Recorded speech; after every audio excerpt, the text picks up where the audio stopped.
के प्रेम गीत 3 भारतमा सफल होला त? पछिल्लो समय नेपाल तथा भारतमा समेत चर्चाको विषय बनिरहेको प्रतीक्षित चलचित्र हो प्रेम गीत 3। यो चलचित्र हिन्दी भाषामा स्वराङ्कन गरिएको पहिलो नेपाली चलचित्र हो जो आधिकारिक रूपमा नेपाल लगायत भारतका हलहरूमा प्रदर्शन हुन गइरहेको छ। यो चलचित्रलाई स्वर्गीय छेतेन गुरुङ र सन्तोष सेनले संयुक्त रूपमा निर्देशन गरेका हुन्। यस चलचित्रमा नेपाली तथा भारतीय निर्माताहरूले संयुक्त रूपमा लगानी गरेका छन्।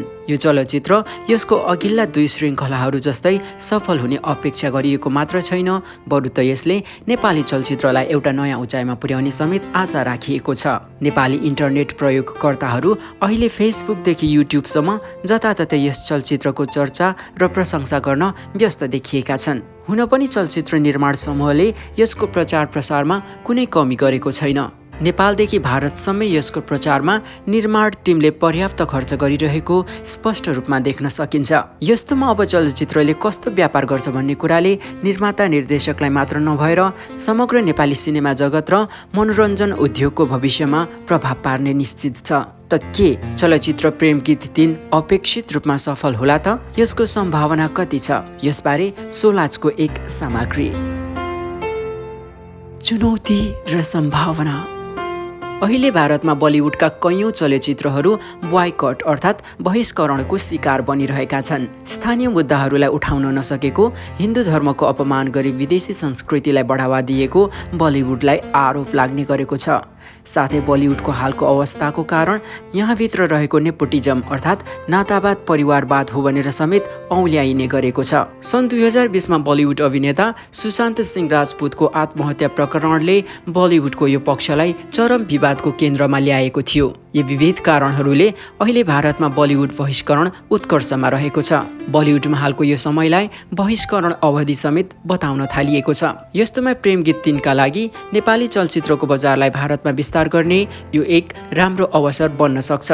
यद्यपि नेपाली चलचित्रहरूको स्तरीयतामा भने अझै पनि नेपालभित्रै प्रश्न उठ्ने गरेका छन्। चोरिएका कथा तथा सङ्गीत, कमजोर पटकथा र अभिनय अनि फितलो निर्देशनले नेपाली चलचित्रहरू नेपालीहरूबाट नै उपेक्षित हुने गरेको छ। बलिउड तथा भारतकै दक्षिणी चलचित्रहरूको सशक्त विषयवस्तु र प्रस्तुति रहेको बजारमा सफल बन्नु चलचित्र राम्रो मात्र नभएर उत्कृष्ट समेत ठहरिनुपर्ने प्रेम गीत 3 को सबैभन्दा ठुलो चुनौती हो। प्रदीप खड्का अभिनीत प्रकाश हाल नेपालमा प्रदर्शनरत छ। जुन चलचित्र व्यापारिक रूपमा असफल भए तापनि यसमा प्रदीपसँगै अन्य कलाकारहरूको अभिनय तथा यसको विषयवस्तुलाई समीक्षकहरूले राम्रो समीक्षा गरेका छन्। प्रेम गीत 3 क्रिस्टिना गुरुङको भने पहिलो चलचित्र हो। रिलिज गरिएका टिजर तथा ट्रेलरमा उनको अभिनय ठिकठाकै लाग्छ, तर ट्रेलर र पुरा चलचित्र हेर्नुमा फरक भने अवश्य नै हुन्छ। उनले कस्तो अभिनय गरेकी छिन् राम्ररी हेर्न र बुझ्न भने चलचित्र रिलिज नभएसम्म प्रतीक्षा गर्नुको विकल्प छैन। चलचित्र सफल बन्न मुख्य पात्रहरू मात्र नभएर अन्य पात्र तथा सहपात्रहरूको समेत अभिनय सशक्त हुनुपर्ने हुन्छ। यति मात्र नभएर बलियो कथा, छरितो पटकथा, सहज संवाद र सुन्दर सङ्गीत पनि उत्तिकै अहम हुन्छन्।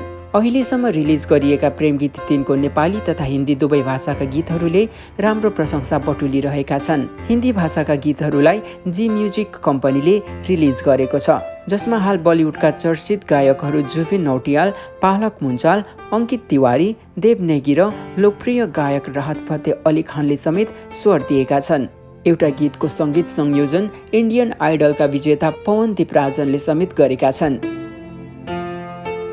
साथै अभिनयलाई पनि धेरै इन्टरनेट प्रयोगकर्ताहरूले रुचाएको देखिन्छ। संवादमा भने नेपाली भन्दा हिन्दी भाषामा अझै जीवन्त सुनिएको प्रतिक्रिया आइरहेको छ। यसबाट अन्य नेपाली निर्माता निर्देशकहरूले समेत चलचित्रमा आवाजको अभिनय कति महत्त्वपूर्ण रहेको छ भन्ने पक्कै बोध गरेको हुनुपर्छ। सायद यही कारण निर्माण टिम समेत नेपालमा नेपाली या हिन्दी संस्करण कुन चाहिँ प्रदर्शन गर्ने भनेर अन्योल देखिएको छ। यसले पनि निर्माण टिमलाई थप चुनौती थपिदिएको छ। नेपाली भाषामा निर्माण गरेर हिन्दी भाषामा स्वराङ्कन गरिएको भनिए तापनि यदि नेपालमा समेत हिन्दी संस्करण प्रदर्शन गरिएमा त्यसले निर्माण टिमको मात्रै नभएर समग्र नेपाली चलचित्र उद्योगको गरिमा गिराउन सक्नेछ। भविष्यमा प्रेम गीत 3 को प्रभाव। बहुप्रतीक्षित भनिएको नेपाली चलचित्र प्रेम गीत 3ले कस्तो व्यापार गर्नेछ त्यो साँच्चीकै प्रतीक्षाको विषय बनेको छ, किनकि भविष्यमा यसले नेपाली चलचित्रको बजारलाई प्रत्यक्ष रूपमा प्रभाव पार्नेछ।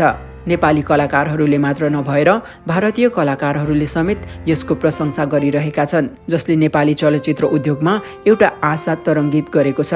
नेपालको एक महत्त्वाकांक्षी चलचित्रको रूपमा अगाडि आएको यस प्रेम गीत 3ले राम्रो व्यापार गर्ने धेरैले अपेक्षा गरेका छन्। यसलाई चाइनिज भाषामा समेत स्वराङ्कन गरेर प्रदर्शन हुने कुरा समेत बाहिर आएको छ, जसको जिम्मा UFO तथा मधु एन्टरटेनमेन्टले लिएको बताइएको छ, जुन समग्र नेपाली चलचित्र उद्योगको लागि अर्को सुखद खबर हो। चीन संसारकै ठुलो चलचित्र बजार पनि हो, जहाँ प्रवेश पाउनु मात्रै पनि ठुलो सफलता हो, अनि चीनमा सफलता प्राप्त हुनु भनेको त्यो अझै ठुलो उपलब्धि हो नेपाली चलचित्र उद्योगका लागि। त्यसैले पनि प्रेम गीत 3को सफलताले नेपालको आगामी चलचित्र बजारलाई प्रत्यक्ष प्रभाव पार्ने कुरामा दुई मत छैन। यद्यपि भारतमा जस्तै चीनको चलचित्र उद्योग पनि स्तरीय छ।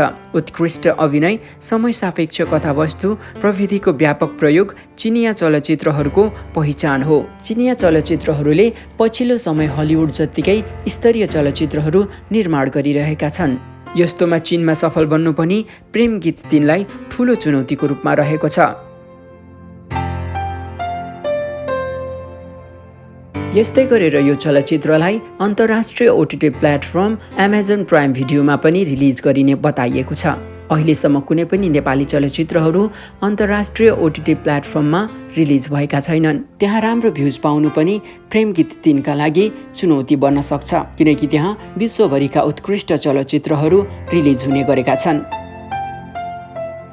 तथापि प्रेम गीतले जुन सुरुवात गरेको छ त्यो वास्तवमै सराहनीय र प्रशंसायोग्य छ। नेपाली चलचित्रको विकास र विस्तारमा यसले इतिहास रचोस्। सोलाजको तर्फबाट सफलताको शुभकामना।